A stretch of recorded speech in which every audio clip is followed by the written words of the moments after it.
আছেন এখনো রাষ্ট্র ক্ষমতার বিভিন্ন টায়ারে বসে বাংলাদেশের মানুষের বিরুদ্ধে আপনারা অবস্থান নিয়ে এখনো কাজ করে যাচ্ছেন।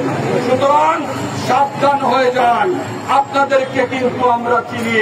সুতরাং রাজপথ যখন উত্তপ্ত হবে, বাংলাদেশের মানুষ 1.5 দশক শেখ হাসিনা মুক্ত বাংলাদেশের জন্য রক্ত ঢেলে দিয়েছিল। আমাদের সন্তানরা বন্দুকের গুলিকে উপেক্ষা করে রাজপথে লাশ হয়েছিল। সুতরাং আপনাদের মতো গুটি কয়েক দূষরকে শায়েস্তা করতে বাংলাদেশের তৌহিদি ছাত্র জনতা এবং আমাদের সন্তানরাই যথেষ্ট। উপস্থিতি, আপনারা গতকালকে সিলেটের একটি ঘটনা দেখেছেন।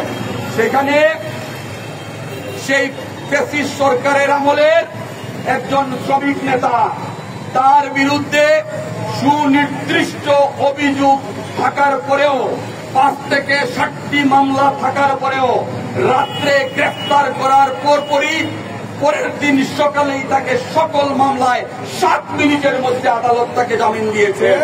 শুধু সেখানেই শেষ না, সে দম্ভ নিয়ে কোর্ট প্রাঙ্গণের ভিতরে মিছিল সহকারে সে কোর্ট থেকে বের হয়ে বৃত্তাঙ্গুলি দেখিয়েছে আইন শৃঙ্খলা রক্ষাকারী বাহিনীর প্রতি।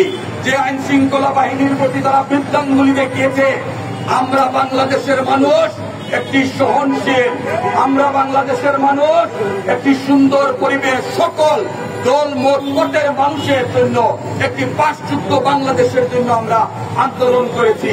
আজকের এই পরিস্থিতির জন্য আমরা আন্দোলন করি নাই। সুতরাং যারা খুন হয়েছেন তাদের পরিবারের বক্তব্য প্রশ্ন হচ্ছে, এজন্যই কি আমার সন্তান জীবন দিয়েছিল? আজকের এই পরিস্থিতি দেখার জন্য কি আমার ছেলেকে হত্যা করা হয়েছিল? সুতরাং আমরা আজকের এই মানববন্ধন থেকে দ্ব্যর্থহীন ভাষায় বলতে চাই যে আদালত 7 মিনিটের মধ্যে হত্যা সহ অসংখ্য মামলার আসামিদের জামিন দেয়। ওই একই আদালত আমাদের বিরুদ্ধে যে গায়েবী মামলা ছিল, বছরের পর বছর জামিন চেয়েও তাদের কাছ থেকে আমরা জামিন পাইনি।